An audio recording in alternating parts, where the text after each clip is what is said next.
Untuk yang pertama kita lihat potensi sekilas kambing dan domba. Memang setiap tahun seperti kami sampaikan tadi terus mengalami peningkatan ya. Ini rata-rata di Kementerian Pertanian Republik Indonesia memang populasi terus meningkat 2,5% per tahun. Nah, silahkan Bapak Ibu kalau mau memulai usaha kambing dan domba, masih sangat dibutuhkan pasarnya, bebas menjual dan juga harganya terus stabil. Nah, kalau kita lihat populasinya, ini yang sebelah kiri itu ada domba yang ada tanduknya itu identik dengan domba 17,8 juta dan kambing ada 18 juta ekor di Indonesia. Nah, ini masih terus ditingkatkan. Mengapa? Karena untuk memenuhi jumlah penduduk yang padat sekali sampai dengan 270 juta jiwa. Nah, penduduk Indonesia tentu harus ditingkatkan dengan kambing domba yang banyak pula, kebutuhan pangan yang tinggi pula. Nah, kalau kemarin kita baru saja merayakan Hari Krida Pertanian, disitulah para peran petani, peternak kemudian bisa terus semangat. Kita juga harus menyemangati untuk apa? Untuk menyediakan pangan bagi kita semuanya. Nah, dari potensi yang sangat lebar, populasi yang terus bertambah ini tentu juga harus ditunjang dengan teknologi yang tepat, menjadikan peluang dari teknologi itu masuk untuk meningkatkan populasi dan menangkap potensi yang lebar tersebut. Nah, sehingga kita punya teknologi yang sangat tepat yang itu sudah sebelumnya dijelaskan khusus di bab bedah peternak ya. Itu ada beberapa faktor mengapa kita harus mengeluarkan peternak, kemudian kandungannya dan sebagainya, sehingga ini sangat tepat untuk dipadukan dengan hewan ternak apapun, dalam hal ini pada kesempatan pagi hari ini yaitu kambing dan domba. Nah, potensi tersebut memang kalau kita lihat tinggi sekali, mulai dari kebutuhan harian, daging harian. Nah, daging harian ini Bapak Ibu sekalian mesti setiap keluar rumah, setiap berkunjung ke suatu daerah, pasti di pinggir jalan ada yang namanya warung sate. Nah, yang menjadi favorit dan harganya memang selalu stabil tinggi di atas, yaitu sate kambing, sate tongseng dan lain sebagainya. Itu adalah kebutuhan pribadi, kebutuhan harian. Belum lagi ada pesta, acara, event tertentu yang membutuhkan asupan daging kambing dan domba. Idul Kurban, akikoh, belum lagi kalau nanti susunya diperah menghasilkan susu kambing dan lain sebagainya. Karena masih banyak lagi potensi dan kebutuhan akan daging kambing dan juga domba. Nah, jadi kurang lebih kita di bulan depan merayakan bagi umat muslim ya, mengadakan ibadah Idul Kurban. Nah, insya Allah tahun ini Bapak Ibu sekalian mudah-mudahan bisa cukupkan oleh Allah Subhanahu wa taala untuk bisa berkurban. Nah, karena memang kurban ini ceritanya panjang sekali. Di sini juga ada di surat Al-Kautsar ayat kedua ya. Maka dirikanlah sholat karena Rabbmu dan berkurbanlah. Nah, berkurbanlah sebagai ibadah dan mendekatkan diri kepada Rabb, kepada Allah Subhanahu wa taala, sehingga kurban ini menjadi suatu hal yang hampir menjadi prioritas umat muslim ya. Sehingga bayangkan kalau umat muslimnya mayoritas, sehingga kebutuhan daging, kebutuhan ternak ini juga menjadi tinggi. Nah, sehingga Bapak Ibu sekalian tidak perlu khawatir akan pasar dari kambing dan juga domba. Nah, jadi seperti itu sekilas kambing dan domba. Kemudian yang selanjutnya adalah, nah ini Bapak Ibu sekalian mungkin yang belum banyak mengetahui jenis-jenis kambing dan juga domba di Indonesia. Nah, ini kita bahas dulu mengenai domba ya. Nah, jadi biasanya kalau Bapak Ibu sekalian pergi ke suatu peternakan, kemudian ada yang dipajang di depan yang harganya mahal, bertanduk lancip, yaitu yang disebut dengan domba Garut. Nah, jadi posturnya tubuh tegap ya, tanduknya besar melengkung, cenderung bertanduk panjang dan melingkar ke belakang sampai dengan maju ke depan. Nah, domba Garut ini memang menjadi favorit karena dia tubuhnya besar, bisa mencapai ukuran besar. Namun tetap juga ada yang namanya grading atau pembagian ukurannya, sehingga ini juga menentukan harga. Nah, jadi kalau domba Garut ini juga ada gradingnya, ada yang kelas A, kelas B dan juga kelas C. Bervariasi bobot badannya, bisa diatur, bisa ditingkatkan melalui manajemen budidaya yang tepat. Nah, kemudian kalau kita potong, kita dapatkan karkas itu juga lumayan sedang ya, 40 sampai 45%. Artinya yang sudah dikurangi kepala, sudah dikurangi kulit, dikurangi jeroan, dikurangi kaki, kemudian darahnya itu 40%-an. Jadi kalau karkas itu setelah dikurangi itu semua, daging dan juga tulang itu jadi 45%. Kalau seumpama kita punya nimbang ternaknya bobotnya 40 kilo, sehingga kita dapat karkas kurang lebih hampir 20 kilogram. Nah, sehingga itulah poin-poin penting dalam kita beternak dan juga nantinya membeli atau menggunakan hewan ternak tersebut. Kemudian yang selanjutnya selain domba Garut, ada juga domba ekor gemuk. Nah, ekor gemuk ini ditandai dengan ekornya yang gemuk ya. Mungkin Bapak Ibu sekalian jarang ditemui untuk ternakan tradisional, karena biasanya ternakan tradisional lebih suka menggunakan domba ekor tipis atau juga ternak gembel. Nah, ternak gembel, ternak domba itu juga sering digunakan untuk peternakan biasanya.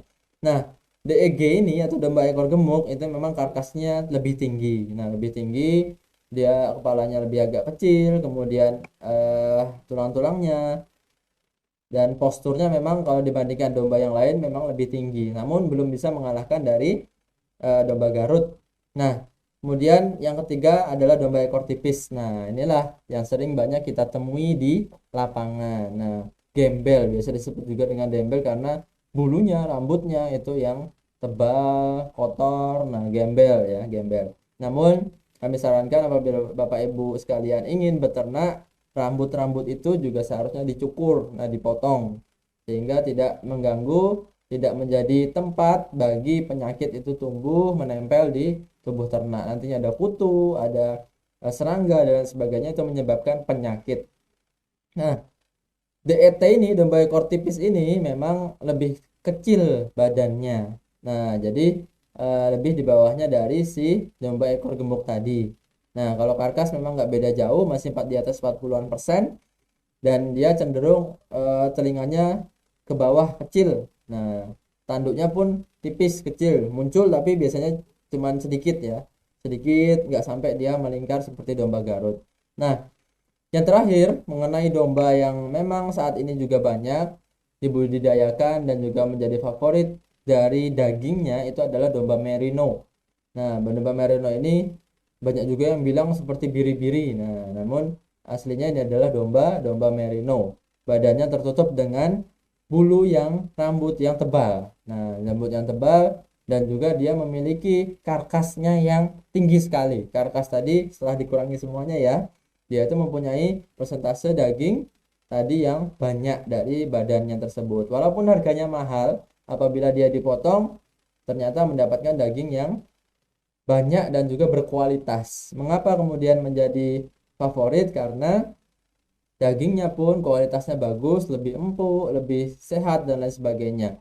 Nah, berat badannya pun itu bisa besar sekali sampai dengan 60-an kilo ke atas. Bisa, ada yang bahkan hampir 1 kintal itu ada domba merino di Indonesia. Nah, Bapak Ibu sekalian, kalau yang belum pernah melihat bisa juga berkunjung ke peternakan. Sekarang mulai ada juga banyak yang menyilangkan. Nah, merino dengan domba-domba yang lainnya ada juga yang disilangkan. Nah, kemudian selanjutnya selain domba, nah jadi sebelum kita masuk ke perbedaan kambing dan domba, kita juga lihat kambing. Nah, macam-macam kambing ya. Kambing mungkin Bapak Ibu sekalian sudah banyak yang menemukan jenis-jenis berbagai macam, tetapi yang paling umum itu ada dua, ada kambing PE. PE ini adalah peranakan etawa, karena kambing ini aslinya adalah etawa. Nah, etawa.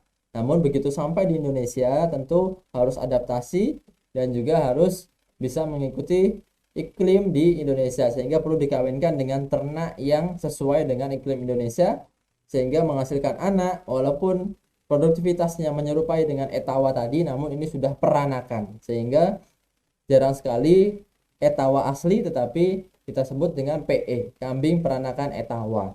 Nah, ini kambingnya tinggi ya, cenderung lebih tinggi, nangkring, lebih besar.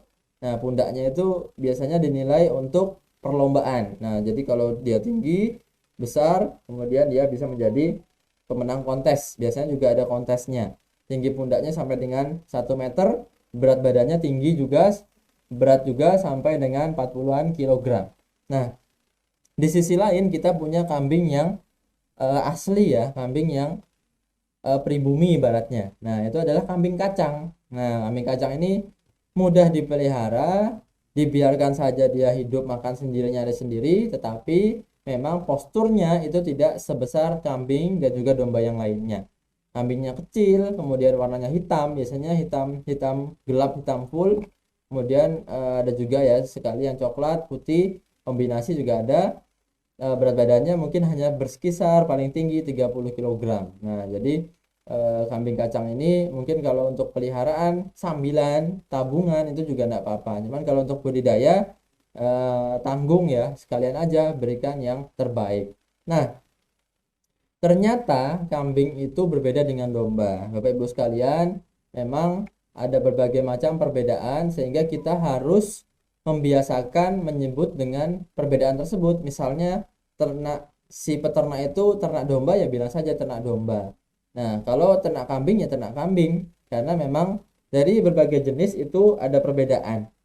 Serupa namun tak sama ya. Ini kalau kita lihat perbedaannya, Bapak Ibu kelihatan nggak ya? Kelihatan ya, mudah-mudahan ya. Dari ekornya itu memang kalau dari domba itu dia ke bawah. Nah, jadi ekornya ke bawah, kalau kambing ke atas. Ekornya tuh naik ke atas, buntutnya itu ke atas. Mana ya? Nah, ini kambing ya. Lihat yang kacang itu ke atas. Kalau domba dia ke bawah. Kemudian makannya, nah ini berkaitan juga nanti dengan budidaya, karena kalau kita campurkan antara kambing dan domba, mereka nanti tidak cocok. Domba pakannya ini lebih suka ke rumput karena dia bergerombol berkoloni, sedangkan biasa di luar kandang. Kemudian kalau kambing itu dia suka juga dedaunan. Nah, rumput yang pendek, kemudian daun-daunan, yang legum-legum. Nah, sehingga pakannya nanti akan berbeda. Nah, kemudian kalau sifat perilaku juga berbeda karena kambing itu lebih suka sendiri, sehingga kandang-kandang kambing itu biasanya dia lebih baterai, lebih sendiri-sendiri dibanding dengan domba yang kandangnya itu lebih nyatu, satu luasan 2x2 misalnya diisi 3-4 ekor misalnya. Itu domba tidak apa-apa, tidak masalah.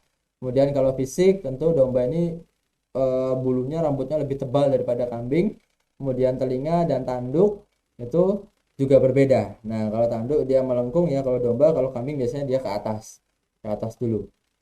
Nah, itu perbedaannya. Nah, sekarang pertanyaannya adalah, yang Bapak Ibu sekalian makan di pinggir jalan atau yang biasanya Bapak-bapak beli sate kambing, itu adalah sate kambing atau sate domba? Nah, siapa yang bisa jawab? Tulis di komentar, sate kambing atau sate domba. Apalagi Bapak Ibu sekalian yang sudah melihat langsung penyembelihannya dari sate-sate yang dijual di pinggir jalan itu. Nah, ayo. Jadi, nah ini menjadi pertanyaan kita dan juga menjadi apa namanya? Peluang ternak ya, ternak, karena memang dari sate-sate atau olahan-olahan itu lebih disukai dari domba. Walaupun tulisannya sate kambing, tapi itu sebetulnya sate domba. Nah, karena apa? Karena kambing itu memiliki kelenjar bau. Nah, ini perbedaan selanjutnya. Memiliki kelenjar bau sehingga kambing memiliki aroma yang lebih menyengat daripada domba. Bapak Ibu sekalian pernah dengar perengus enggak? Nah, perengus itu adalah bau yang dikeluarkan oleh kambing. Nah, sehingga biasanya orang nggak mau ke kandang kambing. Nah, padahal misalnya peternakannya peternakan domba. Nah, sehingga baunya tidak sebau kambing. Nah, namun ada juga yang asli sate kambing. Nah, jadi kalau asli sate kambing berarti dia sudah pintar, sudah bisa untuk mengolah dagingnya.